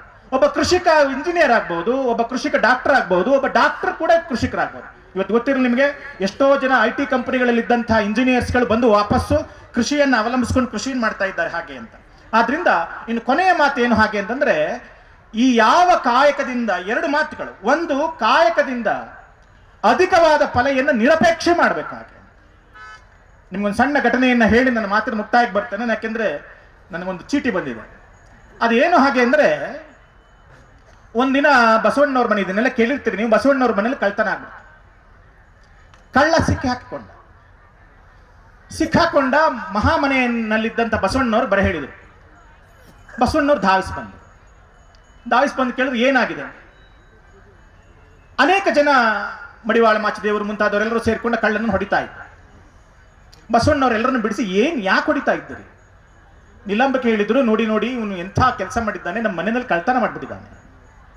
ಬಸವಣ್ಣವ್ರನ್ನ ಹೇಳಿದ್ರು, ನನ್ನ ಮನೆಯಲ್ಲಿ ಕಳ್ಳತನ ಮಾಡುವಷ್ಟು ವಸ್ತು ಅಧಿಕವಾಗಿತ್ತು ಅನ್ನುವ ಕಾರಣದಿಂದ ಅವನು ಕಳ್ಳತನ ಮಾಡಿದ್ದಾನೆ, ಆದ್ರಿಂದ ನೀವು ಅವನನ್ನು ಶಿಕ್ಷಿಸಬೇಕಾಗಿಲ್ಲ, ಅಪರಾಧ ನನ್ನದು. ಒಂದು, ನೀವು ಶಿಕ್ಷಿಸೋದಾದ್ರೆ ನನ್ನನ್ನು ಶಿಕ್ಷಿಸಬೇಕು, ಯಾಕಂದ್ರೆ ನನ್ನ ಮನೆಯಲ್ಲಿ ಕಳ್ಳತನ ಮಾಡಿದ್ರೆ ವಸ್ತು ಸಿಗ್ತದೆ ಅಂತ ಅನ್ನಿಸ್ತಲ್ಲ ಅವನಿಗೆ, ಆ ತರಹ ಅನ್ನಿಸುವ ಹಾಗೆ ಮಾಡಿದ್ರೆ ನನ್ನ ದೋಷ ಅಂತ. ಅವ್ರು ಮುಂದುವರೆದು ನೀಲಾಂಬಿಕೆ ಹೇಳಿದ್ರು, ಇಲ್ಲ ನಾವು ಹೊಡಿತಾ ಇರೋದು ಅದಕ್ಕಲ್ಲ. ಯಾಕೆ ಹಾಗೆ ಅಂತಂದ್ರೆ, ಅವನು ನಮ್ಮ ಮನೆಗೆ ಪ್ರವೇಶ ಮಾಡಬೇಕಾದ್ರೆ ಒಂದು ಐಡೆಂಟಿಟಿ ಕಾರ್ಡ್ ಬೇಕಾಗಿತ್ತು. ಐಡೆಂಟಿಟಿ ಕಾರ್ಡ್ ಮಹಾಮನೆಯಲ್ಲಿ ಏನು ಅಂದ್ರೆ, ಅವ್ನು ಲಿಂಗ ಧಾರಣೆ ಮಾಡಬೇಕು. ಆದ್ರೆ ಇವನು ಲಿಂಗ ಧಾರಣೆ ಮಾಡಿದ್ದ, ಅದನ್ನ ಬಿಚ್ಚಿ ನೋಡಿದ್ರೆ ಅವ್ನು ಲಿಂಗ ಕಟ್ಟಿರ್ಲಿಲ್ಲ, ಕಲ್ಲನ್ನು ಕಟ್ಕೊಂಡ್ಬಿಟ್ಟಿದ್ದ. ಆದ್ರಿಂದ ಈ ಕಲ್ಲನ್ನು ಕಟ್ಕೊಂಡು ಬಂದು ನಮ್ಮ ಮನೆಗೆ ಪ್ರವೇಶ ಮಾಡಿದ್ನಲ್ಲ ಅಂತ ಹೊಡಿತಾ ಇದ್ದಾರೆ ಎಲ್ಲರೂ. ಬಸವಣ್ಣನವರು ಕಳ್ಳನ ಕಾಲಿಗೆ ದೀರ್ಘದಂಡ ಪ್ರಣಾಮ ಮಾಡಿ ಹೇಳಿದ್ರು, ಜನ ಲಿಂಗವನ್ನ ಕಲ್ಲು ಅಂತ ಭಾವಿಸುವಾಗ ಕಲ್ಲನ್ನು ಲಿಂಗ ಅಂತ ಭಾವಿಸಿದ್ನಲ್ಲ ಇವನಿಗಿಂತ ಪರಮಶ್ರೇಷ್ಠವಾದ ಮಹಾಶರಣ ಯಾರಿದ್ದಾರೆ ಎನ್ನದು ಬಸವಣ್ಣ. ನಾನು ಯಾಕೆ ಮಾತನ್ನು ಹೇಳಿದೆ ಅಂದ್ರೆ, ಅಧಿಕವಾದ ಫಲವನ್ನು ಅಪೇಕ್ಷೆ ಪಡಬಾರ್ದು, ಅದು ನಿರಪೇಕ್ಷವಾಗಿರಬೇಕು. ಕೊನೆಯದಾಗಿ ಕಾಯಕ ಅನ್ನೋದು ಹೇಗಿರಬೇಕೆಂದ್ರೆ, ಸೋಹಂ ಎನಿಸದೆ ದಾಸೋಹಿ ಎನಿಸಯ್ಯ. ಕಾಯಕದಿಂದ ದುಡಿದಂಥ ಫಲವನ್ನ ನಾವು ಯಾವಾಗಲೂ ದಾಸೋಹಕ್ಕೆ ಬಳಸಬೇಕು. ಆ ದಾಸೋಹಕ್ಕೆ ಬಳಸೋದೇನು ಅಂದ್ರೆ, ನಾನು ನೀಡುತ್ತಿದ್ದೇನೆ ಎನ್ನುವುದಕ್ಕಿಂತ ಬದಲಾಗಿ ನಾನೇ ಸ್ವತಃ ದಾಸೋಹವಾಗ್ತಾ ಇದ್ದೇನೆ, ನಾನೇ ನನ್ನನ್ನ ಅರ್ಪಿಸ್ಕೊಳ್ತಾ ಇದ್ದೇನೆ ಅನ್ನುವ ಹಾಗೆ ನಮ್ಮನ್ನು ನಾವು ಭಾವಿಸ್ಕೊಳ್ಬೇಕು. ಅದು ನಿಜವಾದ ಕಾಯಕಕ್ಕೆ ಇರುವಂಥ ದೊಡ್ಡ ಮಹತ್ವ ಅಂತ ಶರಣರು ಹೇಳಿದ್ದಾರೆ. ಬಂಧುಗಳೇ, ಇದಿಷ್ಟು ಮಾತು 12ನೇ ಶತಮಾನದಲ್ಲಿದ್ದಂತಹ ಶರಣರ ಪರಿಕಲ್ಪನೆಗಳು. ಆದರೆ ಇವತ್ತು ವೇದಿಕೆ ಮೇಲೆ ನನಗೆ ಅನೇಕ ಜನ ಪೂಜ್ಯರು, ಬಹಳ ಆತ್ಮೀಯರಿದ್ದಾರೆ, ನನ್ನ ಬಗ್ಗೆ ಅಪಾರವಾದ ಪ್ರೀತಿಯನ್ನು ಇಟ್ಟುಕೊಂಡಿದ್ದಾರೆ, ನನಗೆ ಅಪಾರವಾದ ಗೌರವ ಅವ್ರ ಬಗ್ಗೆ ಇದೆ. ನನಗೆ ಇವತ್ತಿರುವ ದೊಡ್ಡ ಸವಾಲು ಏನು ಹಾಗೆ ಅಂತಂದ್ರೆ, ನಾನು ಮೊನ್ನೆ ತಾನೇ ಮಠಾಧಿಪತಿಗಳ ಗೋಷ್ಠಿಯಲ್ಲಿ ಹೋಗಿ ಕೂಡ ಒಂದು ಉಪನ್ಯಾಸವನ್ನ ನೀಡಿ ಬಂದಿದ್ದೇನೆ. ಅದು ನನಗೆ ಇವತ್ತಿರುವ ದೊಡ್ಡ ಸವಾಲು ಏನಂದ್ರೆ 12ನೇ ಶತಮಾನದ ಶರಣರ ಪರಿಕಲ್ಪನೆಗಳನ್ನು ಮಾತ್ರ ಮತ್ತೆ ಮತ್ತೆ ಜಪ ಮಾಡ್ತಾ ಕೂತ್ಕೊಳ್ಳೋದು, ಅಥವಾ ಇವತ್ತಿನ ರೆಲವೆಂಟ್ಗೆ ತಕ್ಕ ಹಾಗೆ ಸಮಾಜವನ್ನು ಸದೃಢಗೊಳಿಸೋದು. ನಾನು ಈ ಮಾತು ಸ್ವಲ್ಪ ರೂಢ್ ಅಂತ ಅನಿಸ್ಬೋದು, ಕಠೋರ ಅಂತ ಅನಿಸ್ಬೋದು. ನಾನು ಯಾಕೆ ಈ ಮಾತನ್ನು ಹೇಳ್ತಾ ಇದ್ದೇನೆ ಅಂದ್ರೆ, ನಾನು ಪತ್ರಗಳನ್ನು ಓದುವಾಗ ಪತ್ರಗಾರದಲ್ಲಿ ಗಮನಿಸಿದ ಬಹಳ ಮುಖ್ಯವಾದ ಒಂದು ಪತ್ರ ನನಗೆ ಬಹಳ ಮುಖ್ಯ ಅಂತ ಅನಿಸ್ತು. ಯಾಕೆ ರಾಜೇಂದ್ರ ಮಹಾಸ್ವಾಮಿಗಳವರು, ಯಾಕೆ ಸಿದ್ಧಗಂಗೆಯ ಪೂಜ್ಯ ಶಿವಕುಮಾರ ಮಹಾಸ್ವಾಮಿಗಳು, ಯಾಕೆ ಬಾಲ್ಕಿಯ ಚನ್ನಬಸವ ಪಟ್ಟದೇವರು ಮುಖ್ಯರಾಗಿದ್ರು ಅಂತಂದ್ರೆ, ಯಾಕೆ ಇಡೀ ಜಗತ್ತು ಇವತ್ತು ಅವರನ್ನ ಈ ತ್ರಿಮೂರ್ತಿಗಳನ್ನು ನೆನಪಿಸ್ಕೊಳ್ಬೇಕು ಅಂದ್ರೆ, ಆ ಹೊತ್ತಿಗೆ ಅನಿವಾರ್ಯವಾದಂತಹ ರೆಲೆವೆನ್ಸಿಯನ್ನು ನೀಡಿದವರು ಆ 3 ಜನ. ನಾನೊಂದು ಪತ್ರಗಾರದಲ್ಲಿ ಓದುವಾಗ ಅವರು ಒಬ್ರು ಪತ್ರ ಬರೀತಾರೆ, ಯಾರಿಗೆ ಅಂತ ನಾನು ಹೇಳಲ್ಲ, ನಿಮ್ಗೆ ಗೊತ್ತಾಗುತ್ತೆ. ಆ ಪತ್ರ ಬರೆದು ಏನ್ ಹೇಳ್ತಾರೆ ಅಂದ್ರೆ, ನೋಡು ಗೊತ್ತಿರ್ಲಿ, ನೀನು ಕೃಷಿ ಮಾಡ್ಕೊಂಡು ಊರಲ್ಲಿದ್ದೀಯಾ, ಇವತ್ತು ಕೃಷಿ ಲಾಭದಾಯಕವಾಗಿಲ್ಲ, ಸಮಾಜ ಈಗ ವ್ಯಾಪಾರದ ಕಡೆಗೆ ತನ್ನ ಮುಖವನ್ನ ಮಾಡಿಕೊಳ್ಳಬೇಕಾದ ಅಗತ್ಯ ಇದೆ, ನೀನು ಸಂತೆಪೇಟೆನಲ್ಲಿ ಬಂದು ಒಂದು ಅಂಗಡಿಯನ್ನು ತೆಗಿಬೇಕು ನೀನು. ಪೂಜ್ಯ ಜಗದ್ಗುರುಗಳು ಬರೆದ ಪತ್ರ. ಅವ್ರು ಬಂದು ಅವ್ರ ಹೊತ್ತಕ್ಕೊಂದು ರಿಟರ್ನ್ ಪತ್ರ ಬರೀತಾರೆ, ಬುದ್ಧಿ ನಾನು ಸಂತೆಪೇಟೆಯಲ್ಲಿ ಅಂಗಡಿ ತೆಗೆಯೋದು ಬೇಕಾಗಿರುವಷ್ಟು ಹಣ ಇಲ್ಲ ನನಗೆ, ಪರವಾಗಿಲ್ಲ ನಾನು ಮಠದಿಂದ ಹಣ ಕೊಡ್ತೇನೆ, ನೀನು ಸಂತೆಪೇಟೆಯಲ್ಲಿ ಒಂದು ಅಂಗಡಿಯನ್ನು ತೆಗೆದು ನಿನ್ನ ಅಂಗಡಿಯಿಂದ ವ್ಯಾಪಾರ ಮಾಡು. ಗೊತ್ತಿರಲಿ ನಿಮಗೆ, ಕೇವಲ ಬೆರಳೆಣಿಕೆಯಷ್ಟು 1000 ಜನ ಇದ್ದ ಮೈಸೂರು ನಗರದಲ್ಲಿ ಈ ಹೊತ್ತು ಅಷ್ಟು ಸಹಸ್ರಾರು ಸಂಖ್ಯೆಯಲ್ಲಿ ವೀರಶೈವ ಲಿಂಗಾಯತರು ಇದ್ದಾರೆ ಅಂತಂದ್ರೆ, ಅಷ್ಟು ಸಹಸ್ರಾರು ಸಂಖ್ಯೆಯಲ್ಲಿ ಉದ್ಯಮಿಗಳು ಬೇರೆ ಬೇರೆಯವರೆಲ್ಲ ಇದ್ದಾರೆ ಅಂದ್ರೆ, ಅದು ಪೂಜ್ಯ ರಾಜೇಂದ್ರ ಮಹಾಸ್ವಾಮಿಗಳವರು ಕೊಟ್ಟ ಕೊಡುಗೆ. That's the relevancy. ನಿಮಗೆ ಗೊತ್ತಿರಲಿ, ನಮ್ಮಲ್ಲಿ ಬಹಳ ಜನಕ್ಕೆ ಕ್ಯಾತ್ನಳ್ಳಿ ಪಾಠಶಾಲೆ ಮತ್ತು ಸಿದ್ಧಗಂಗೆಯಲ್ಲಿ ಸಂಸ್ಕೃತ ಪಾಠಶಾಲೆಯ ಬಗೆಗಿನ ಚಾರಿತ್ರಿಕ ಅನಿವಾರ್ಯತೆ ಗೊತ್ತಿಲ್ಲ. ಒಂದು ಕಾಲಕ್ಕೆ ನಾವು ಪುರೋಹಿತ್ಯಕ್ಕೆ ಬೇರೆಯವ್ರನ್ನ ಅವಲಂಬಿಸಬೇಕಾಗಿತ್ತು, ಸಂಸ್ಕೃತದಿಂದ ದೂರ ಇದ್ವಿ. ಒಂದು ಕಾಲಕ್ಕೆ ಮೈಸೂರಿನ ಸಂಸ್ಕೃತ ಪಾಠಶಾಲೆಯಲ್ಲಿ ಪ್ರವೇಶ ಆಗಬೇಕು ಅಂತಂದ್ರೆ ಅವಕಾಶ ಇರಲಿಲ್ಲ. ಆ ಸಂದರ್ಭದಲ್ಲಿ ಪೂಜ್ಯ ಶಿವಕುಮಾರ ಮಹಾಸ್ವಾಮಿಗಳು ಮತ್ತು ಪೂಜ್ಯ ರಾಜೇಂದ್ರ ಮಹಾಸ್ವಾಮಿಗಳವರು ಸಂಸ್ಕೃತ ಪಾಠಶಾಲೆಗಳನ್ನು ತೆಗೆದು ನಮ್ಮ ವಿದ್ಯಾರ್ಥಿಗಳಿಗೆ ಸಂಸ್ಕೃತವನ್ನು ಕಲಿಯಿರಿ ಹಾಗೆ ಅಂತ ಕಲಿಸಿಕೊಟ್ಟ ಮಹಾನುಭಾವರು. ಯಾಕೆಂದ್ರೆ ಆವತ್ತಿಗೆ ಅದರ ರೆಲೆವೆನ್ಸಿ ಇತ್ತು. ಶಿಕ್ಷಣದಿಂದ ವಂಚಿತರಾಗಿ ಕೇವಲ ಕೃಷಿಯನ್ನೇ ಅವಲಂಬಿಸಿಕೊಂಡು ಹಳ್ಳಿಗಾಡಿನಲ್ಲಿದ್ದ ನಮ್ಮ ಜನಗಳನ್ನೆಲ್ಲ ಕರೆದು ಹಳ್ಳಿಗಳಲ್ಲೂ ಶಾಲೆಗಳನ್ನು ತೆರೆದವರು ಪೂಜ್ಯ ರಾಜೇಂದ್ರ ಮಹಾಸ್ವಾಮಿಗಳು, ಪೂಜ್ಯ ಬಾಲ್ಕಿಯ ಪಟ್ಟದೇವರು, ಪೂಜ್ಯ ಶಿವಕುಮಾರ ಮಹಾಸ್ವಾಮಿಗಳು. ಬಂಧುಗಳ ಈ ಸನ್ನಿವೇಶವನ್ನು ಸುಮ್ಮನೆ ನಿಮ್ಗೆ ಹೇಳ್ತೇನೆ ನಾನು. ಪೂಜ್ಯ ಶಿವಕುಮಾರ ಮಹಾಸ್ವಾಮಿಗಳಿಗೂ ಪೂಜ್ಯ ರಾಜೇಂದ್ರ ಮಹಾಸ್ವಾಮಿಗಳವರಿಗೂ ಸಮೃದ್ಧಿಯಾಗಿ ಬದುಕುವುದಕ್ಕೆ ಬೇಕಾದಂಥ ಎಲ್ಲ ಸೌಲಭ್ಯವೂ ಇತ್ತು ಮಠದಲ್ಲಿ. ಆದರೆ ಪೂಜ್ಯ ಶಿವಕುಮಾರ ಮಹಾಸ್ವಾಮಿಗಳವರ ಬಗ್ಗೆ SL ಭೈರಪ್ಪನವರು ದಾಖಲಿಸಿರುವ ಒಂದು ಅಭೂತಪೂರ್ವವಾದ ಒಂದು ಸಾಲಿದೆ. ಅದೇನೆಂದ್ರೆ, ಕುದುರೆಯ ಮೇಲೆ ಕುಳಿತುಕೊಂಡು ತಮ್ಮ ಮುಂದೆ ಒಂದು ಎತ್ತನ್ನು ಬಿಟ್ಕೊಂಡು, ಆ ಎತ್ತಿಗೆ ಆ ಕಡೆ ಈ ಕಡೆ ಒಂದು ಡಮರುಗವನ್ನು ಕಟ್ಟಿ ಪ್ರತಿ ಹಳ್ಳಿಗೆ ಹೋಗಿ ಆ ನಗಾರಿಯನ್ನು ಬಾರಿಸಿ ಆ ಹಳ್ಳಿಯಲ್ಲಿ ಆ ಬೇಕಾದಂತಹ ಭಿಕ್ಷೆಯನ್ನೆಲ್ಲ ಬೇಡಿ ತಂದು ತಮ್ಮ ಮಠದಲ್ಲಿ ದಾಸೋಹವನ್ನು ನಡೆಸಿ ವಿದ್ಯಾರ್ಥಿಗಳನ್ನು ಸಾಕಿ. ಈ ಹೊತ್ತಿಗೆ 10,000 ಜನ ಸಾಕೋದು ದೊಡ್ಡ ವಿಷಯ ಅಲ್ಲ. ನೀವು 50ರ ದಶಕದಲ್ಲಿ 10,000 ಜನರನ್ನ ತಂದು ಮಠದಲ್ಲಿ ಸಾಕೋದಿದೆಯಲ್ಲ, ನೀವು ಕಲ್ಪಿಸ್ಕೊಳ್ಳೋಕ್ಕೂ ಆಗೋಲ್ಲ. ಬಾಲ್ಕಿಯ ಪಟ್ಟದೇವರವರು ಮುಷ್ಟಿಪಿಂಡ ಅನ್ನೋ ಕಾರ್ಯಕ್ರಮವನ್ನು ಮಾಡಿ, ಒಂದು ಇಡೀ ಭಿಕ್ಷಾ ಕೊಡಿ, ಒಂದು ಮಗುನ್ ದತ್ತು ಕೊಡಿ ಅಂತ ಅಷ್ಟೂ ಜನ ಮಕ್ಕಳನ್ನು ತಕೊಂಡ್ಬಂದು ಸಾಕಿ ಅಲ್ಲಿ ಕನ್ನಡವನ್ನು ಉಳಿಸಿದ್ರು, ಮಠವನ್ನು ಉಳಿಸಿದ್ರು, ಮಠವನ್ನು ಉಳಿಸಿದ್ರು. ನಾನು ಯಾಕೆ ಮಾತನ್ನು ಹೇಳ್ತಿದ್ದೀನಿ, ಇವತ್ತು ಈ ಸಮಾಜಕ್ಕೆ ಇರುವ ರೆಲೆವೆನ್ಸಿ ಏನು, ಇವತ್ತು ಈ ಸಮಾಜ ಇರುವಂತ ಸಂದಿಗ್ಧ ಪರಿಸ್ಥಿತಿ ಏನು, ಇವತ್ತು ಈ ಸಮಾಜ ಎಂಥ ಸಂಘರ್ಷದಲ್ಲಿದೆ ಅಂತ ಅನ್ನೋದನ್ನ ಪೂಜ್ಯ ಮಠಾಧಿಪತಿಗಳು, ಪೂಜ್ಯ ಜಗದ್ಗುರುಗಳವರು, ಪೂಜ್ಯ ಮಹಾಸ್ವಾಮಿಗಳವರು ಯೋಚಿಸಿ ಈ ಸಮಾಜಕ್ಕೆ ಮಾರ್ಗದರ್ಶನ ಮಾಡಬೇಕಾದಂತಹ ಮಹಾ ಸನ್ನಿವೇಶ ಈಗ ಒದಗಿ ಬಂದಿದೆ ಅಂತ ನಾನು ಭಾವಿಸ್ತೇನೆ. ನಾನು ಯಾಕೆ ಮಾತನ್ನು ಹೇಳ್ತೇನೆ, ನಾನು ಕೊನೆ ಮಾತನ್ನು ಹೇಳಿ ಮುಗಿಸ್ತೇನೆ. ನಾನು ಮಾತಾಡುವಾಗ, ನನ್ನ ಗುರುಗಳು ಮಾತನಾಡುವಾಗ ವೀರಶೈವ ಲಿಂಗಾಯತರು ಅಂತಲೇ ಅಂತಿದ್ದೀವಿ. ಬಿಕಾಸ್ ನಾವು ಕಾನ್ಶಿಯಸ್ಲಿ ಅಂತಿದ್ದೇವೆ. ಯಾಕೆಂದ್ರೆ ನೀವು ವೀರಶೈವರು ಅಂದ್ರೆ ಲಿಂಗಾಯತರೆಲ್ಲ ಮುನ್ಸ್ಕಟ್ಕೊಂಡ್ಬಿಡ್ತಾರೆ, ಲಿಂಗಾಯತರು ಅಂದ್ರೆ ವೀರಶೈವರೆಲ್ಲ ಮುನ್ಸ್ಕಟ್ಕೊಂಡ್ಬಿಡ್ತಾರೆ. ಅಲ್ಲಿ ಲೆಕ್ಕಕೊಳ್ಳಿ, ನಮಗೆ ವೀರಶೈವ ಲಿಂಗಾಯತ ಅಂತನ್ನುವ ಈ 2 ದ್ವಂದ್ವಗಳನ್ನ ತಂದಿಟ್ಟು ಒದ್ದಾಡ್ಕೊಂಡು ಇಷ್ಟು ಕಾಲ ಅದನ್ನು ಬಗೆಹರಿಸ್ಕೊಳ್ಳಕ್ ಆಗದೇನೆ ಅಂತ ಅಂದು ಅಷ್ಟು ಅಜ್ಞಾನ ಇದೆಯಾ ನಮಗೆ? ಆ ಸಣ್ಣ ವಿಷಯವನ್ನು ಬಗೆಹರಿಸ್ಕೊಳ್ಳಕ್ ಆಗದಷ್ಟು ಮೌಢ್ಯ ತುಂಬಿದೆಯಾ ನಮಗೆ? ನೀವು ಸುಮ್ಮನೆ ಗಮನಿಸಿ, ಇವನಾರವ ಅಂತ ಎಲ್ಲರೂ ವೇದಿಕೆ ಮೇಲೆ ಹೇಳ್ತೀವಿ, ಬಸವಣ್ಣ ಎಲ್ಲರೂ ತಪ್ಪಿಕೊಂಡ ಅಂತೀವಿ. ನಾನು ಬೇಸಿಕ್ ಆಗಿ ನಮ್ಮ ತಂದೆ ಕಡೆಯಿಂದ ಯೋಚನೆ ಮಾಡಿದ್ರೆ ನಾನು ಪಂಚಮಸಾಲಿ 3B-ನಲ್ಲಿರುವ ಎಲ್ಲ ಸಮುದಾಯಗಳನ್ನು ಹೊರತುಪಡಿಸಿ ಪಂಚಮಸಾಲಿಗಳಿಗೆ ಮಾತ್ರ 2A ಕೇಳಬೇಕು ಅಂತ ಅನ್ಕೊಂಡು ಹೋರಾಟ ಮಾಡ್ತೀವಿ ಅಂತ ನಮ್ಮ ಬಗ್ಗೆ ನಮ್ಗೆ ಏನ್ ಅನ್ಸ್ಬೇಕು ಹೇಳ್ರಿ? ಮಿಕ್ಕ ಸಣ್ಣ ಪುಟ್ಟ ಸಮುದಾಯಗಳೆಲ್ಲ ಇದ್ವಲ್ಲ 3B-ನಲ್ಲಿ, ಅವರೆಲ್ಲ ಮತ್ತೆ ಏನ್ ಮಾಡ್ಬೇಕಂಗಿದ್ರೆ, ನಾಳೆಯಿಂದ ನೊಣಬರು ಒಂದು, ಸಾದ್ರು ಒಂದು, ಬಣಜಿಗರು ಒಂದು, ಪಂಚಮಸಾಲಿಗಳೊಂದು, ಎಲ್ಲ ಕಮ್ಯುನಿಟಿಗಳನ್ನು ಒಡೆದು ಎಲ್ಲರಿಗೂ ಅಲ್ಗೊಬ್ಬರು ಸ್ವಾಮಿಗಳು ಇಲ್ಗೊಬ್ಬರು ಸ್ವಾಮಿಗಳು ಅಂತ ಎಲ್ಲರೂ ಮಾಡಿ ಮತ್ತೆ ಬಸವಣ್ಣನ ಕುರಿತು ಮಾತಾಡ್ತೀವಿ ಅಂತಂದ್ರೆ ನಮ್ಮ ಬಗ್ಗೆ ನಾವು ಏನು ಅನ್ಕೋಬೇಕು? ನಾವು ನಾನು ಹೇಳೋದೇನಂದ್ರೆ, ಇವನಾರ ಹೇಳ್ಬೇಡ್ರಿ. ನೀವು ಅದನ್ನು ಹೇಳಬೇಕು ಅಂದರೆ ಬಸವಣ್ಣ ಹೇಳಿರುವ ಒಂದು ಅಂಶವನ್ನಾದರೂ ಈ ಸಮಾಜ ಅನುಸರಿಸಬೇಕು. ಆ ದೃಷ್ಟಿಯಿಂದ ಈ ಹೊತ್ತು ನಮ್ಮ ಸಮಾಜ ಒಂದು ಸಂದಿಗ್ಧ ಪರಿಸ್ಥಿತಿಯಲ್ಲಿದೆ. ಆ ಸಂದಿಗ್ಧ ಪರಿಸ್ಥಿತಿಯನ್ನು ಖಂಡಿತವಾಗಿಯೂ ರಾಜಕಾರಣಿಗಳು ಬಗೆಹರಿಸೋದಿಲ್ಲ ಮತ್ತು ಬಗೆಹರಿಸೋದು ಬೇಕಾಗಿಲ್ಲ. ಅದಕ್ಕೆ ಮಹಾ ಮಾರ್ಗದರ್ಶನ ಮಾಡಬೇಕಾದ ಯಾರಿಗೆ ಅಂದರೆ ಈ ಅಖಂಡವಾದ ಅಭೂತಪೂರ್ವವಾದ ಸಮುದಾಯ ನಿರಂತರವಾಗಿ ತಮ್ಮ ಕೈಲಾದಷ್ಟು ಸೇವೆಯನ್ನು ಮಠಗಳಿಗೆ ಮಾಡ್ಕೊಂಡು ಬಂದಿದೆ. ಮಠಗಳು ಮಹಾ ಮಾರ್ಗದರ್ಶನವನ್ನು ಮಾಡ್ಕೊಂಡು ಬಂದಿದೆ. ಈ ಸಂದರ್ಭ ಮಠಗಳು ನಮ್ಮ ಭಕ್ತ ಸಮುದಾಯಕ್ಕೆ ಮಹಾ ಮಾರ್ಗದರ್ಶನವನ್ನು ಮಾಡಬೇಕಾದಂಥ ಸಂದರ್ಭ ಅಂತ ಹೇಳ್ತಾ, ಈ ಹೊತ್ತು ಇಂಥದ್ದೊಂದು ಮಹತ್ತರವಾದ ಕಾರ್ಯವನ್ನ, ಒಂದು ಮಠವನ್ನ ಮಾಡಿದ್ದಂಥ ಮಾದೇವಪ್ರಸಾದ್ ಅವರಿಗೆ ನಾನು ಹೃತ್ಪೂರ್ವಕವಾದ ಧನ್ಯವಾದನೆ ಹೇಳ್ತೇನೆ. ಯಾಕೆಂದ್ರೆ ಗುರುಗಳು ಹೇಳ್ತಾ ಇದ್ರು, ಮಠಗಳಿಗೆ ಸ್ವಾಮಿಗಳನ್ನು ಹುಡುಕೋದಂಥ ದೊಡ್ಡ ಕಷ್ಟದ ಕೆಲಸ ಇನ್ಯಾವುದೂ ಇಲ್ಲ. ನೀವು ಸುಮ್ಮನೆ ಹೊರಗಡೆಯಿಂದ ಅಂತೇವೆ ನೀವು ಸ್ವಾಮಿಗಳಾದ್ರೆ ನಮ್ಗೆ ಬಹಳ ಭಕ್ತಿ ಇದೆ, ಆದರೆ ಅದರ ನಿರ್ವಹಣೆ ಮಾಡೋದು ಇದೆಯಲ್ಲ. ನಮ್ಮ ಮನೆಯಲ್ಲೇ ಒಂದು ಮಗುವನ್ನ ಸುಮ್ಮನೆ ಅವ್ರ ನಮ್ಮ ನಿರಂಜನ್ ಕುಮಾರ್ ಸರ್ ಹೇಳ್ತಾ ಇದ್ರು, ಮಾದೇವಪ್ರಸಾದ್ ಅವರೇ ಸ್ವಾಮಿಗಳಾಗಬೇಕಾಯ್ತು, ಅವ್ರ ಮನೇಲಿ ಒಪ್ಪಲಿಲ್ಲ ಅಂತ. ನಮ್ಮ ಮನೆಯಲ್ಲೂ ಅದೇ ಸಂಗತಿ. ನಮ್ಮ ಸ್ವಾಮಿಗಳನ್ನ ಕಂಡ್ರೆ ಬಹಳ ಗೌರವ ಭಕ್ತಿಯಿಂದ ಅಡ್ಬಿಡ್ತೀವಿ. ಆದ್ರೆ ನಿಮ್ಮ ಮನೆಯಲ್ಲಿ ಒಬ್ರು ಸ್ವಾಮಿಗಳು ಮಾಡಿ ಅಂತ ಸ್ವಾಮಿಗಳು ಕೇಳಿದ್ರೆ ಇಲ್ಲೆಲ್ಲ ಬುದ್ಧಿ ಆಗೋದಿಲ್ಲ, ತಾವು ನಮ್ಮ ಮನೆಗೆ ಬರಬೇಕಾಗಿಲ್ಲ ಅಂತಂತೇವೆ. ನಮ್ಮ ಮಕ್ಕಳನ್ನ ಆ ತರಹದ ಧಾರ್ಮಿಕ ಮನೋಭಾವನೆಯಲ್ಲಿ ಬೆಳೆಸುವಂಥ ಅನಿವಾರ್ಯತೆ ಸಮಾಜಕ್ಕೆ ಇದೆ ಅಂತ ಹೇಳ್ತಾ ಇಷ್ಟು ಮಾತುಗಳನ್ನು ಆಡಲಿಕ್ಕೆ ಅವಕಾಶ ಮಾಡಿಕೊಟ್ಟ ತಮ್ಮೆಲ್ಲರಿಗೂ ಹೃತ್ಪೂರ್ವಕ ಧನ್ಯವಾದಗಳು. ನಮಸ್ಕಾರ.